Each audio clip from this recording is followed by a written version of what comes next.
형제와 여러분 안녕하세요. 오늘은 5월 8일 화요일 진리의 말씀을 기억하십시오 라는 제목으로 베드로 후서 1장 12절부터 21절까지를 묵상하겠습니다. 12절 그러므로 너희가 이것을 알고 이미 있는 진리에 서 있으나 내가 항상 너희에게 생각나게 하려 하노라. 자, 사도 베드로가 크리스찬들에게, 특별히 당시의 크리스찬들이 로마 네로 황제의 기독교 박해를 통해서 많은 핍박과 어려움을 받았습니다. 그래서 그럼에도 불구하고 그 안에서 진리 가운데 온전히 하나님을 믿는 믿음 가운데 모든 어려운 상황들을 돌파하고 온전히 설 것을 사도 베드로는 계속 권면하고 있습니다. 이제 어제 그 베드로후서 1장 1절부터 앞에를 보면 사도 베드로가 권면 말씀 중에 키포인트는 예수를 알아가라. 우리를 부르신, 우리를 구원하게 하시고 우리를 하나님의 자녀로 부르신 그 하나님, 그 주님을 알아가는 것. 그것이 바로 신의 성품에 참여하는 것이죠. 그래서 그리스도를 알아가는 것을 게으르지 않고 힘써 하나님이 나를 부르신 택하심을 굳게 하라 그랬죠. 하나님을 더 알아가서 그 하나님의 마음을 알고 그 마음을 품고 상황은 어렵고 여러 가지로 고통이 있지만 하나님을 믿는 믿음 가운데 모든 걸 돌파하라 그랬어요. 그래서 그 보이는 것에만 묶여있는 사람은 맹인이라 그랬어요. 앞을 보지 못하는 사람이다. 근시안적인 삶을 사는 것이다. 주님의 마음과 주님의 뜻, 그것을 품어야 멀리 하나님 나라를 바라보고 달려갈 수 있다는 것이다. 그래서 이 진리를 너희들이 알고 있지만 나는 사도 베드로, 나는 너희들에게 계속 이것을 권면하고 강조하고 있다. 생각나게 하려고 한다. 왜냐하면 여러분 매일매일 묵상하는 것 같아요. 우리가 세상의 현장에 살아가다 보면 다 잊고 살잖아요. 하나님의 마음과 하나님의 뜻을. 그래서 정기적으로 이렇게 하나님 만나는 시스템을 두어서 계속적으로 말씀을 통해서 주님을 생각하고 주님을 묵상하고 나를 향한 주님의 뜻을 생각하고 다시 한번 돌아보는 계기로 삼지 않습니까? 사도 베드로가 크리스찬들에게 계속 그것을 생각나게 하는 그 역할을 자신이 감당한다고 얘기합니다. 13절 내가 이 장막에 있을 동안에 너희를 일깨워 생각나게 함이 옳은 줄로 여기노라. 이 장막에 있을 동안은 이 세상에 살아가는 삶을 얘기하는 것이죠. 14절 이는 우리 주 예수 그리스도께서 내게 지시하신 것 같이 나도 나의 장막을 벗어날 것이 임박한 줄을 알미라. 자, 사도 베드로는 자신의 삶이 거의 이제 다 인생에 막빠진 것을 그가 느끼기 시작했습니다. 그랬기 때문에 내가 할 수 있는 것이란 노사도로서 자신이 가졌던 경험들과 모든 것들을 살려서 그 연약한 크리스찬들에게 계속적으로 힘과 능력을 주고 하나님의 그 신의 성품에 참여하고 하나님을 알아가고 종말의 때를 살아가면서 주님의 재림을 기다리며 강력한 주님의 주신 그 능력 가운데 살아가는 것을 계속 하게 하는 것이 나의 사명이구나 생각했어요. 15절 내가 힘써 너희로 하여금 내가 떠난 후에라도 어느 때나 이것을 생각나게 하려 하느라. 그렇기 때문에 어떻게 해요? 이렇게 편지를 쓴 것입니다. 글을 남긴 것입니다. 여러분 사도 베드로는요 이렇게 공부를 많이 안 했기 때문에 이렇게 생각을 체계적으로 정리하고 하는 것에 대해서 매우 연약했습니다.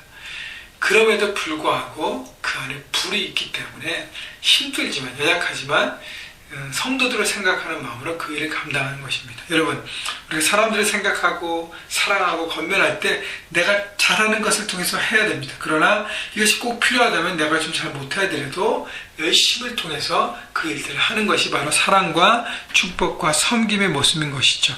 내가 힘써 이 일을 한다 그랬어요. 이것이 바로 사도 베드로의 마지막 사명이었고 그의 열정이었습니다. 여러분 사명과 열정이 있는 사람은요 인생의 막바지에도 기쁨으로 이 일을 감당하고 그리고 하나님의 나라를 바라봅니다. 물론 하나님의 나라를 바라보는 것이 꼭 죽는다는 의미뿐 아니라 하나님의 온전한 뜻을 바라보고 그 부르심을 바라보는 것이죠. 여러분 매일매일 우리는 종말의 때를 살아가는 것처럼 살아야 하는 것입니다. 그렇기 때문에 나를 향한 주님의 부르심을 늘 생각하고 오늘도 삶의 현장에서 과연 내가 무엇을 할 것인가 생각하고 특별히 여러분 이미 훈련되어지고 이미 하나님 말씀대로 살아가고 묵상하시는 여러분 자신 하나에만 묶이지 않고 여러분 자신을 잘 통제하고 여러분 주위에 더 연약한 사람들을 세우는 사도 베드로의 마음으로 힘써 그들을 주님의 말씀과 주님의 뜻을 생각나게 하는 그 일에 여러분 움직이십시다. 그것이 여러분들 살고 그 모든 사람들을 살리게 하는 하나님의 뜻인 것입니다. 16절 우리 주 예수 그리스도의 능력과 강림하심을 너희에게 알게 한 것이 교묘히 만든 이야기를 따른 것이 아니라 우리는 그의 크신 위엄을 친히 본 자라. 자, 이것은 이 바울도 얘기할 수 없는, 물론 사도 바울도 다베소성에서 주님을 만나고 또 주님을 경험했지만 이것은 베드로, 특별히 베드로 중심한 사도들만이 고백할 수 있었던 부분이 그의 크신 위엄을 나는 친히 보았다. 3년 동안 예수님과 함께 생활하면서 예수님의 많은 기적들을 바라보면서 예수님의 가르침을 보면서 많은 하나님의 역사들을 보면서 베드로는 그 모든 것들이 바로 하나님의 영광과 하나님의 다스림 안에 있다는 것을 경험하는 것이죠. 그래서 주님의 능력과 또 주님이 다시 오시는 재림의 약속들이 그냥 사람들이 만들어 꾸며낸 얘기가 아니라 바로 하나님의 능력을 보았기 때문에 바로 사실인 것을, 능력 있는 말씀인 것을 베드로는 힘차게 편지를 읽는 모든 그리스도인들에게 우리에게 전하고 있는 것입니다. 17절 18절 지금 이 큰 영광 중에서 이러한 소리가 그에게 나가기를 나는 이는 내 사랑하는 아들이요 내 기뻐하는 자라 하실 때에 그가 하나님 아버지께 존귀와 영광을 받으셨느니라. 이 소리는 우리가 그와 함께 거룩한 산에 있을 때에 하늘로부터 난 것을 들은 것이라. 여러분 복음서에 보면 변화산 사건 아시잖아요. 예수님이 세 제자를 데리고 변화산에 올라가서 여의 엄체를 바꾸십니다. 그리고 주님의 영광이 임합니다. 주님의 음성이 들려집니다. 하나님의 임재를 베드로는 눈으로 보았습니다. 하나님의 음성도 똑똑히 들었어요. 하나님의 영광을 본 것입니다. 여러분 하나님의 영광을 우리의 삶 가운데 보면 나머지는요 그 가치가 없어지는 거예요. 하나님의 영광이라는 최고의 가치를 내가 경험하고 누렸기 때문에 나머지는요 내 마음에 들어오지 않는 것입니다. 그래서 내 육신적인 것, 내 육의 것, 내 욕심 모든 것들을 내려놓을 수 있는 것입니다. 나는 왜 이걸 못 내려놓지? 나는 왜 이것을 못 끊지? 과거의 습관을 왜 나는 이렇게 못하지?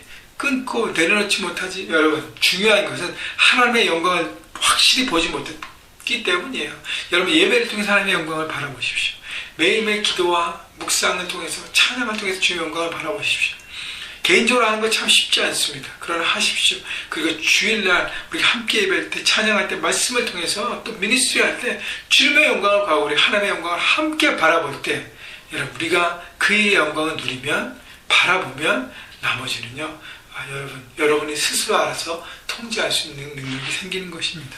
거룩한 하나님의 영광과 임재를 베드로는 보았기 때문에 물론 그가 나중에 넘어질지라도 왜냐하면 잘못 이해했기 때문에 그가 깨닫고 성령을 온전히 받고 그 모든 걸 통해서 다시 주님의 사명자로 쓴 것입니다. 19절 또 우리에게는 더 확실한 예언이 있어 어두운 데를 비추는 등불과 같으니 날이 새어 샛별이 너희 마음에 떠오르기까지 너희가 이것을 주의하는 것이 옳으니라. 우리에게는 더 확실한 예언이 있다 그랬어요. 구약의 예언들보다 더 확실한 예언은 바로 예수님의 말씀이라는 것이죠. 그 예언이 우리 가운데 등불을 비추는 빛처럼 환하게 나타난다는 것이죠. 20절 먼저 알 것은 성경의 모든 예언은 사사로이 풀 것이 아니니 예언은 언제든지 사람의 뜻으로 내는 것이 아니요 오직 성령의 감동하심을 받은 사람들이 하나님께 받아 말하는 것이라. 성경의 모든 예언들 구약의 선지자들이 하나님의 말씀을 통해서 다 감동을 받아서 성경에 기록하고 말씀을 나눈 것입니다. 그래서 성경의 저자라고 하지 않고 기자라고 그러지 않습니까? 들은 것을 나눴기 때문에 여러분 하나님 모든 말씀 사람들을 통해서 나타난 성령의 감동을 통해서 나타난 모든 말씀들이 바로 하나님 말씀이 반드시 이루어진다는 것을 얘기하면서 중요한 것은 예수님께서 다시 오신다고 말씀하신 주님의 재림을 믿고 의지하고 바라보고 살 때 모든 것을 통과하고 나갈 수 있는 것입니다. 여러분 삶의 그 문제들 때문에 헛걱거리십니까? 여러분 그 모든 것들을 잠시 내려놓고 주님의 영광을 구하십시오. 주님의 영광이 여러분 삶 가운데 임하고 그 임재를 경험하면 나머지는 여러분이 그 영광 안에서 다 내려놓게 될 수 있는 것입니다. 여러분 하나님의 확실한 약속을 믿으시고 바라보시고 오늘도 여러분보다 더 연약한 사람들에게 그것을 나누고 그것을 붙잡는 그 삶으로 인도해 주시고 권면해 주시고 오늘 하루도 하나님의 임재를 바라보고 달려가면서 그 영광 가운데 하나님 나라를 이루어 가시는 여러분 모두가 되시기를 주님의 이름으로 축원합니다.